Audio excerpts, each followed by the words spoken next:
Mata TV YouTube Indonesia dengan bangga mempersembahkan sebuah storytelling kekinian abad ini, diangkat dari karya besar Esa Mintarja yang sangat populer di masanya, berlatar belakang kisah tanah Jawa masa lampau, tepatnya di penghujung kejayaan kerajaan tanah Jawa, dengan judul Kisah Api di Bukit Menoreh.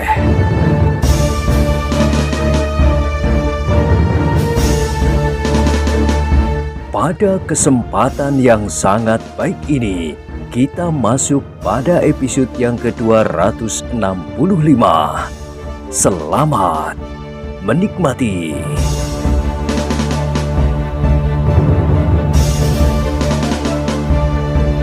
Pada episode sebelumnya telah diceritakan beberapa orang berusaha untuk menolong Ki Pedosuro. Yang lain mengambil obat di kantong ikat pinggangnya dan menaburkan di atas luka yang masih mengalirkan darah. Namun agaknya obat itu pun bermanfaat pula. Arus darah dari luka itu pun berangsur berkurang. Kalau si Danti sudah selesai, ia pasti akan mengirimkan beberapa orang kemari. Tetapi di sini pun kita sudah selesai, gumam Ki Pedosuro kemudian. Bagaimana dengan kedua orang yang melarikan diri itu? Mereka kita lepaskan kali ini. Kini mereka pasti sudah terlampau jauh. Saat itu, Pandan Wangi dan Gupito memang sudah agak jauh dari mereka. Tetapi keduanya masih belum bergabung dengan pasukan Menoreh yang sedang menarik diri. Pandan Wangi yang kelelahan, agaknya benar-benar sudah segan untuk berlari. Satu-satu ia melangkah dengan nafas terengah-engah, apalagi ketika ia menyadari bahwa tidak seorang pun lagi yang mengejarnya. Bahkan Ki Pedosuro agaknya sudah tidak berdaya lagi. Tetapi kau belum berada di tengah-tengah pasukanmu, sahut Gupito. Bahaya sudah tidak terlampau besar lagi kini. Memang bagi kita, tetapi bagaimana dengan pasukanmu?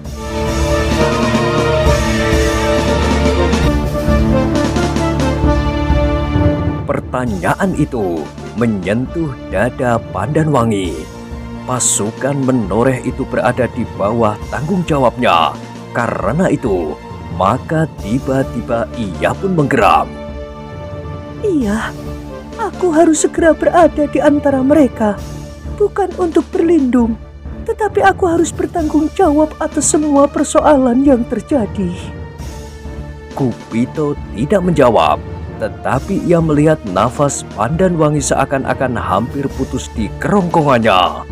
Maka tanpa sesadarnya ia berkata, "Tetapi kalau kau memang terlampau lelah, beristirahatlah sejenak." Pandan Wangi mengangguk. Pasukanmu pasti dapat menyelamatkan diri.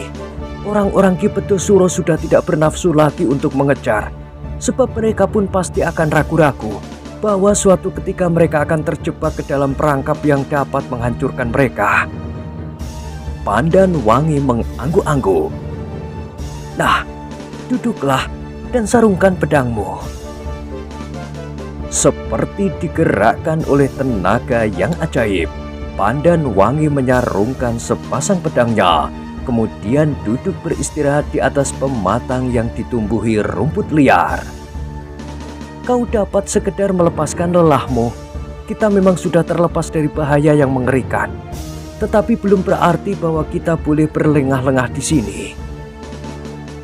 Aku menyadari, jawab Pandan Wangi. Aku hanya akan sekedar menenangkan diri, supaya nafasku tidak terputus di tengah jalan. Gupito mengangguk-anggukkan kepalanya tanpa dikehendakinya sendiri. Ia duduk di samping Pandan Wangi, bersandar pada sepasang tangannya. Serulingnya terselip pada ikat pinggangnya dan cambuknya melingkar di lehernya.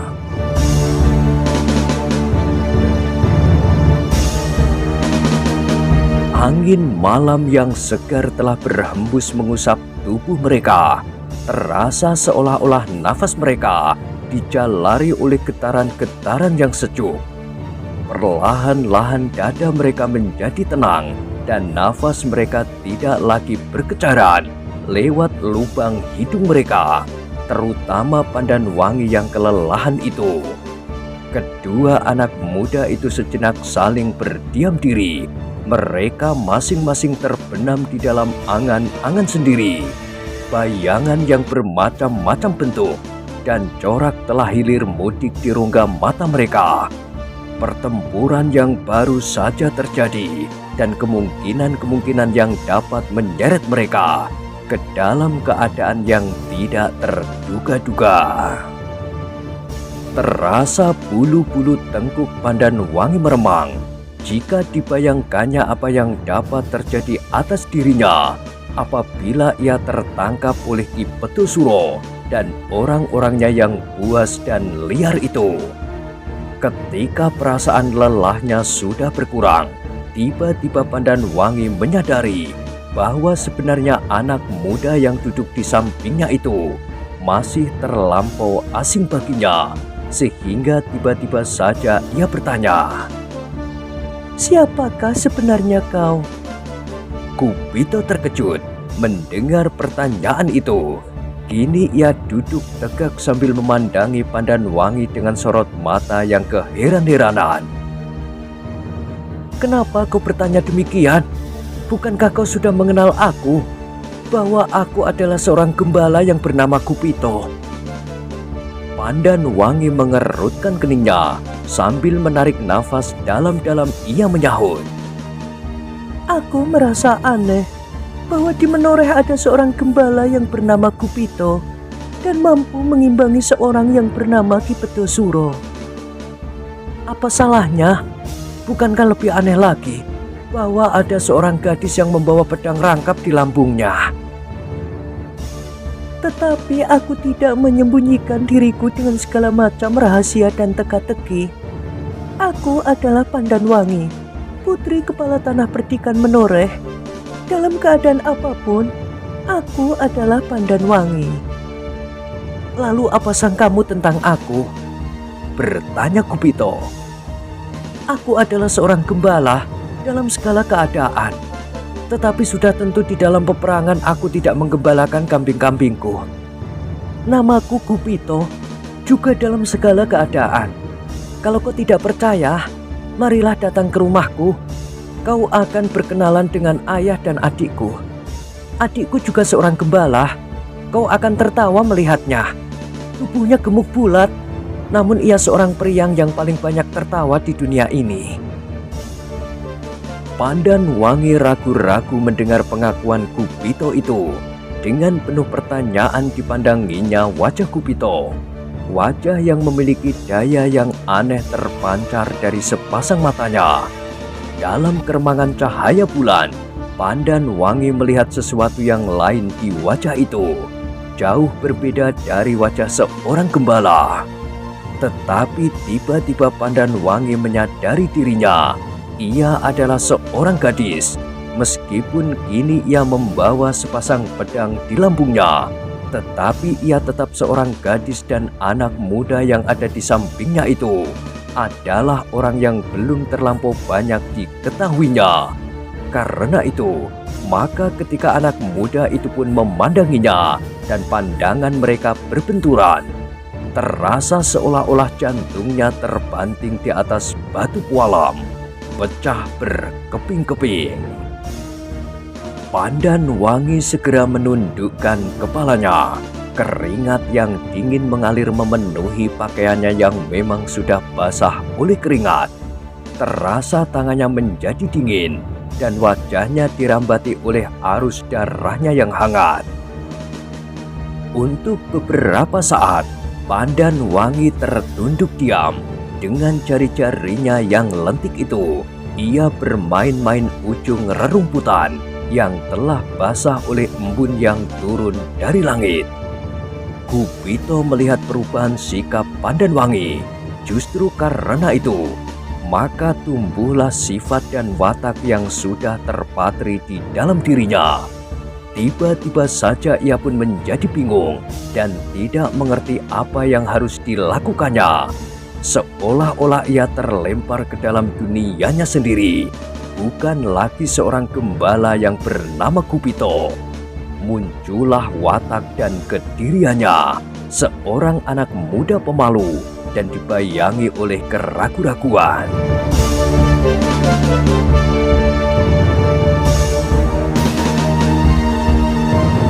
Beberapa saat sebelumnya ia telah membuat dirinya menjadi seorang gembala periang yang agak sombong.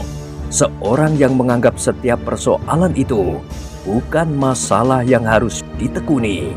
Ia telah mencoba belajar dan melakukannya seperti yang dilihatnya pada adik seperguruannya. Terhadap Ki Petusuro, Pandan Wangi sebagai seorang anak kepala tanah perdikan, kepada Samekto dan orang-orang yang baru itu, agaknya ia berhasil menirukan sikap dan tabiat adik seperguruannya. Tetapi ketika tiba-tiba ia dihadapkan pada Pandan Wangi sebagai seorang gadis, maka tiba-tiba jantungnya serasa membeku. Dengan demikian maka sejenak mereka saling berdiam diri. Desir angin malam seolah-olah berbisik di telinga mereka. Tetapi gejolak di dalam diri mereka telah menenggelamkan segala perhatian terhadap keadaan di sekeliling mereka. Namun tiba-tiba Kupito yang ingin mengurangi ketegangan di dalam dadanya itu mengangkat wajahnya. Serasa darahnya berhenti mengalir ketika ia melihat iring-iringan yang berjalan ke arah mereka. Tidak ada kesempatan untuk lari lagi, desisnya. Pandan Wangi yang mendengar desis itu pun segera mengangkat wajahnya, meraba hulu pedangnya. Mereka pergi kemari, tetapi Kupito menggeleng. Tidak, mereka tidak menuju kemari. Mereka adalah pasukan Ki Petusuro yang ingin mengundurkan dirinya masuk ke Padukuhan Induk setelah mereka melepaskan pasukanmu. Pandan Wangi tidak menyahut, tetapi ia membenarkan kata-kata Kupito itu karena beberapa puluh langkah di samping iring-iringan itu terdapat iring-iringan yang lain pula. Agaknya mereka terbagi menjadi dua kelompok untuk menghindarkan diri dari kemungkinan-kemungkinan yang berbahaya bagi mereka. Tetapi sekelompok di antara mereka berjalan ke arah kedua anak-anak muda yang sedang duduk di pematang itu. Semakin lama semakin dekat, sehingga mereka tidak akan dapat tinggal diam duduk di pematang itu. Apa yang harus kita lakukan? Bertanya Pandan Wangi. Bersembunyi? Kenapa bersembunyi? Lalu kau mau apa? Kita melawan sambil menghindar. Kupito tidak menjawab lagi. Iring-iringan itu semakin dekat. Kalau mereka masih saja berbantah, maka salah seorang dari mereka pasti akan segera melihat. Karena itu, maka tiba-tiba saja ia mendorong tubuh Pandan Wangi sehingga gadis itu terguling di atas tanah yang becek.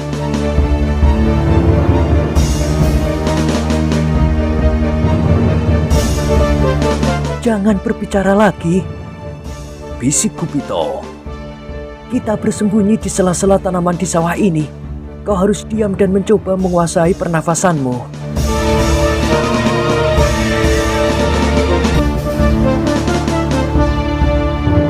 Pandan Wangi masih akan menjawab, tetapi Kupito yang telah berguling di sampingnya segera mendorongnya. Masuk lebih dalam lagi. Pandan Wangi tidak membantah lagi. Ia pun kemudian merangkak masuk ke dalam rimbunya tanaman di sawah yang becek.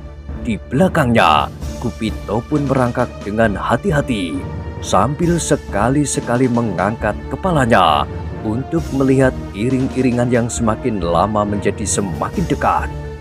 Tetapi ternyata mereka tidak tepat mengambil arah tempat kedua anak-anak muda itu bersembunyi. Mereka akan lewat beberapa langkah daripadanya. Dalam keremangan cahaya bulan, Kupito dapat melihat bahwa beberapa orang di antara mereka sedang mengangkat sesosok tubuh di atas pundak mereka. Ki Pedosuro, gumam Kupito perlahan-lahan. Pandan Wangi yang mendengarnya dari sela-sela ujung daun-daun yang rimbun itu. Ia pun melihat pula bahwa agaknya Ki Pedosuro tidak mampu untuk berjalan sendiri, sehingga harus diangkat oleh orang-orangnya. Tetapi belum lagi debar di dalam dada kedua anak-anak muda itu reda, mereka melihat iring-iringan dari arah yang lain. Dengan nada yang berdebar-debar mereka melihat kedua iring-iringan dari arah yang berlawanan itu semakin mendekat. Namun agaknya mereka telah memiliki tanda-tanda yang khusus, sehingga mereka segera mengetahui bahwa yang mereka jumpai sama sekali bukan lawan mereka. Kupito dan Pandan Wangi terpaksa menahan nafas mereka supaya desahnya tidak terdengar. Tidak terlampau jauh dari kedua anak-anak muda itu, kedua pasukan yang datang dari arah yang berlawanan itu bertemu. "Kenapa kalian tidak menunggu kami?" bertanya pemimpin pasukan yang baru datang. "Pekerjaan kami telah selesai," jawab salah seorang dari pasukan Ki Pedosuro. "Apakah kalian berhasil membinasakan orang-orang menoreh yang bodoh itu?" "Sebagian, yang lain melarikan diri." Pimpinan pasukan yang baru datang itu berdiam diri sejenak. Namun dari antara mereka, seorang anak yang masih terlampau muda mendesak maju sambil bertanya, "Bagaimana dengan kakak Pandan Wangi?" Sejenak tidak terdengar jawaban, namun kemudian terdengar desis yang lambat pula. "Pandan Wangi adalah seorang gadis yang perkasa. Ia selamat." Semua orang berpaling ke arah suara itu. Pemimpin pasukan yang baru datang itu pun bertanya, "Siapa yang terluka itu?" "Ki Pedosuro." Ki Pedosuro terluka?" "Iya." "Siapa yang melukainya?" Yang terdengar adalah suara Ki Pedosuro lambat, hampir tidak terdengar, apalagi dari tempat Kupito dan Pandan Wangi bersembunyi. "Pandan Wangi, Pandan Wangilah yang telah melukai aku. Terkutuklah anak itu." Terdengar pemimpin pasukan yang baru datang itu menggeram. Tanpa disangka-sangka, anak muda yang berada di antara mereka menyahut, "Adalah wajar sekali bahwa di dalam pertempuran seorang melukai orang yang lain yang berada di pihak yang berlawanan." "Persetan!" Pemimpin pasukan itu menggeram. "Tetapi Pandan Wangi telah berbuat kesalahan besar. Ia terlampau menyombongkan dirinya sehingga ia berani melukai Ki Pedosuro." Pandan Wangi dan Kupito mendengarkan percakapan itu dengan hati yang berdebar-debar. Kalau pemimpin pasukan yang baru itu tidak dapat mengendalikan dirinya dan beberapa orang dan pasukan Ki Pedosuro menunjukkan arah larinya, maka tidak mustahil mereka akan mencoba mencarinya. Tetapi tidak terduga-duga, anak muda yang berada di dalam pasukan itu menyahut, "Itu bukan suatu kesombongan, tetapi suatu kebanggaan. Apakah kau juga menyombongkan dirimu setiap kali membunuh atau melukai lawan? Tetapi tidak seorang yang memiliki ilmu setinggi Ki Pedosuro."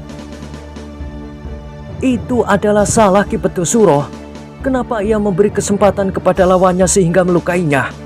Kalau ia memang berilmu tinggi dan mempunyai kelebihan dari lawannya, namun ia dapat juga dilukai oleh lawannya yang sekedar menyombongkan dirinya, itu adalah salahnya." Agaknya pemimpin pasukan itu menjadi marah. Dengan garang ia berkata, "Aku akan mencari Pandanwangi sampai ketemu. Aku sendiri yang akan membunuhnya." Anak yang masih terlampau muda itu memotong. "Kaulah yang terlampau sombong. Kakak Pandanwangi dapat melukai Ki Betosuro, apalagi kau. Kepalamu yang lebih dahulu dipenggalnya." "Persetan!" Kemarahannya tiba-tiba memuncak. "Kau mencoba mencegah aku, Aku tidak mencegahmu, tetapi aku mengatakan kemungkinan yang paling dekat padamu." "Gila! Ternyata kau merupakan duri di dalam pasukan ini. Apakah kau yang lebih dahulu harus dibungkam?" "Apa kau bilang?" Tiba-tiba anak yang masih terlampau muda itu meloncat sambil menarik pedang di lambungnya. "Ayo, lakukanlah!" Dalam ketegangan itu, tiba-tiba terdengar suara Ki Betosuro. "Anak itu benar. Jangan mencoba mencari Pandanwangi. Ia terlampau perkasa. Biarlah ia pergi ke pasukannya. Mungkin akan datang suatu kesempatan bagimu, lusa atau kapan saja, untuk menemuinya dan mencoba ketajaman sepasang pedangnya." Pemimpin pasukan itu menggeram sekali lagi. Dihentakkannya kakinya ke tanah itu. Katanya, "Lalu apa yang akan kita lakukan?"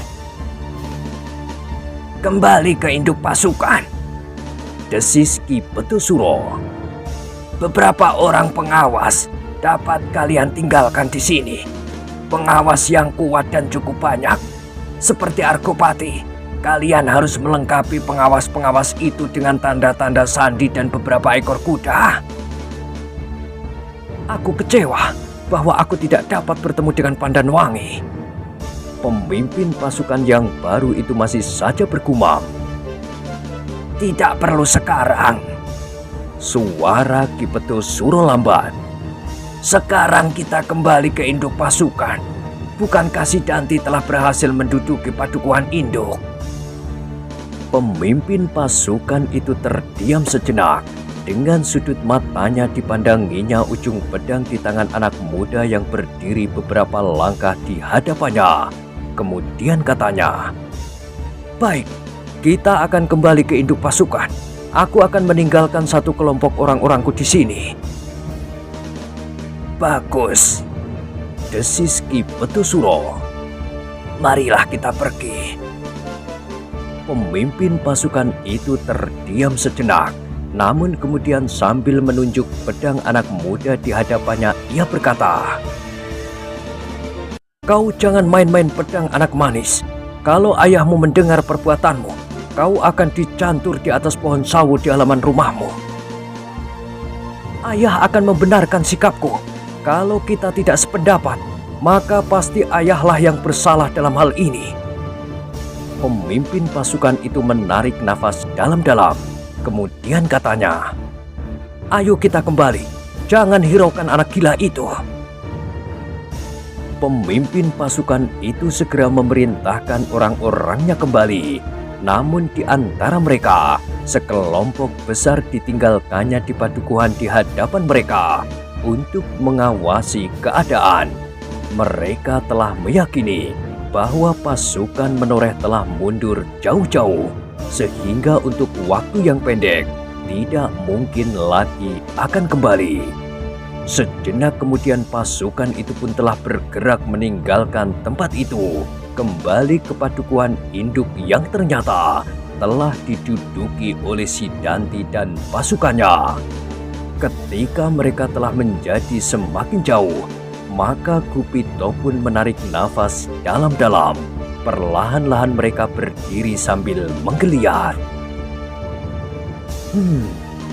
Keadaan telah menjadi semakin parah, gumam Gupito. "Tetapi siapakah anak muda itu? Anak muda yang mencarimu dan membelamu di hadapan pemimpinnya?" "Namanya Prastowo," jawab Pandanwangi. "Ia adik sepupuku, salah seorang putra Paman Argojoyo." "Oh," Gupito mengangguk-angguk. Sifat ayahnya yang keras kepala tampak pula padanya. Pandan Wangi mengerutkan keningnya. Tiba-tiba ia bertanya, apakah kau sudah mengenal Paman Argojoyo secara pribadi? Pertanyaan itu telah membuat dada Kupito berdesir, tetapi segera ia menemukan jawabnya. Siapakah orang menoreh yang tidak mengenal Ki Argojoyo? Meskipun tidak secara pribadi, siapakah yang tidak mengenal tabiat, sifat dan wataknya? Apalagi kini, setelah dengan jelas ia berpihak kepada si Danti. Pandan Wangi mengangguk-anggukkan kepalanya. Di antara sadar dan tidak, ia bergumam. Ia berpihak kepada orang lain daripada saudara sendiri. Kini Kupitolah yang bertanya dengan serta-merta. Siapakah yang kau maksud dengan orang lain? Oh, Pandan Wangi tergagap. Maksudku Paman telah berpihak kepada Ki Tambakwedi. Bukankah Ki Tambakwedi itu orang lain bagi Paman? Tetapi si Danti adalah kemenakannya. Dengan perasaan yang aneh, Pandan Wangi mengangguk. Iya, Kakang si Danti adalah kemenakan Paman Argojoyo. Namun dalam pada itu, sebuah goresan yang tajam telah mengorek luka di hati gadis itu. Terasa betapa pahitnya persoalan yang kini terjadi di Menoreh. Teringat olehnya cerita ayahnya bahwa ibunya pada saat mengandung si Danti berkata kepada ayahnya, kalau tidak kau bunuh kami, maka anak di dalam kandungan ini akan membawa persoalan sepanjang hidupnya. Tiba-tiba kepala Pandan Wangi seolah-olah terkulai, menunduk dalam-dalam. Beberapa titik air matanya membasah di pelupuknya. Peristiwa itu ternyata benar-benar tidak terhenti sejak perang tanding antara Aryo Tejo dan Pakuhan selesai. Tidak juga setelah ayahnya mengambil perempuan yang telah mengandung itu menjadi istrinya untuk seterusnya. Bahkan tidak juga selesai setelah ia lahir. Betapa anehnya bahwa aku sempat juga lahir, katanya di dalam hati. Ayah dan ibu menyimpan persoalan yang berakar di dalam hati mereka. Dengan demikian, maka kedamaian yang aku dapati di rumah itu adalah kedamaian yang lamis. Cinta ayah dan ibu kemudian, kelahiranku ini pun sebenarnya adalah akibat sikap berpura-pura dari mereka berdua.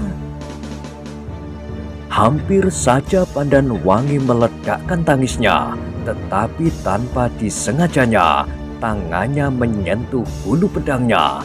Dengan demikian maka segera ia teringat bahwa ia kini sedang berada di medan perang. Apalagi ketika terdengar suara Kupito. Pandan Wangi, apakah yang sedang kau renungkan? Kita harus segera berbuat sesuatu, sebab masih banyak sekali kemungkinan yang akan terjadi. Daerah ini masih akan mengalami 1001 macam perubahan, dan perubahan-perubahan itu dapat terjadi dengan cepatnya.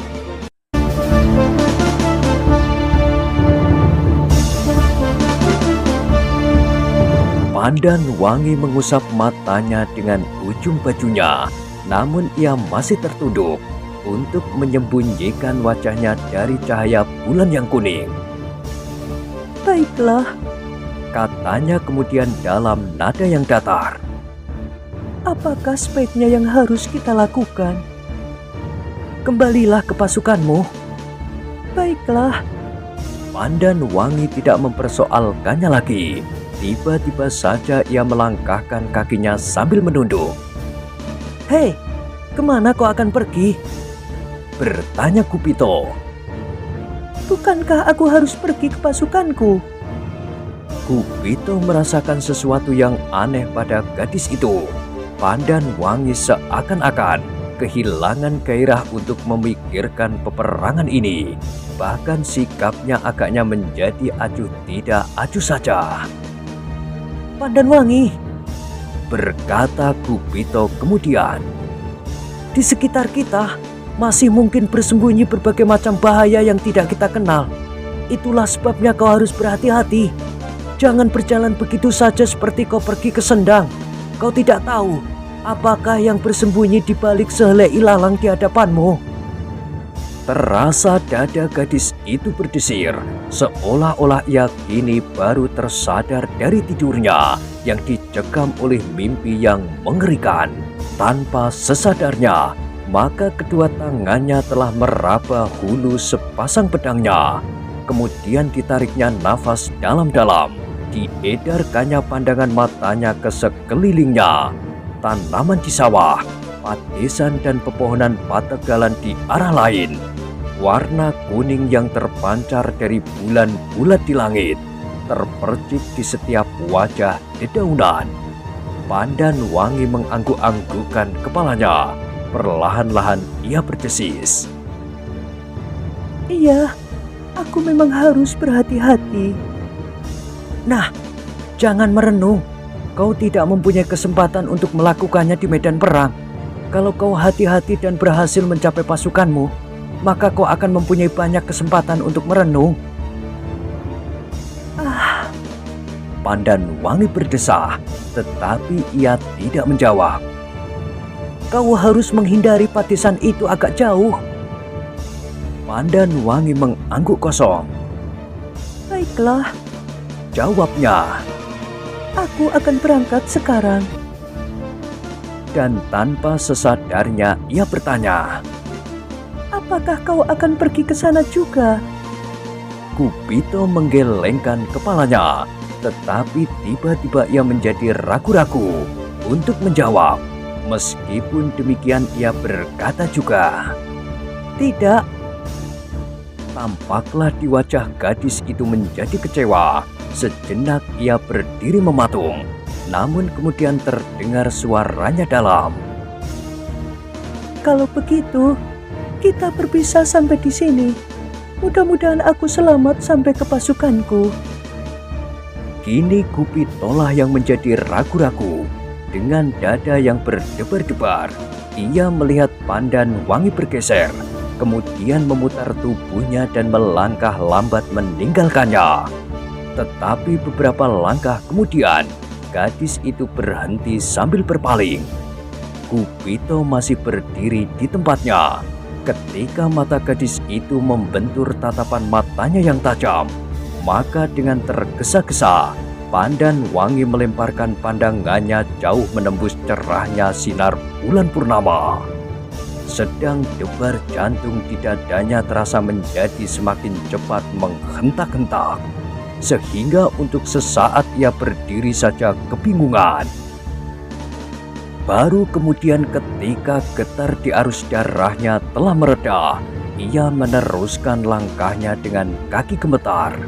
Tetapi langkahnya kemudian tertegun. Ia mendengar suara lunak memanggilnya. Tunggu, Pandan Wangi. Sekali lagi Pandan Wangi berpaling. Dilihatnya Gupito melangkah mendekatinya sambil berkata, marilah, aku antarkan kau sampai ke pasukanmu. Secercah kegembiraan meloncat di wajah Pandan Wangi. Hampir saja ia berteriak kegirangan seperti anak-anak mendapat mainan. Namun dengan sepenuh kesadarannya sebagai seorang gadis, ditahankannya perasaannya.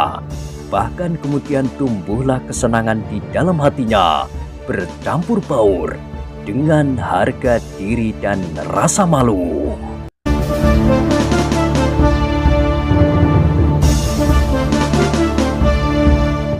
Nah, bagaimanakah kisah selanjutnya? Silahkan ikuti terus kisah Api di Bukit Menoreh pada episode berikutnya. Sampai jumpa.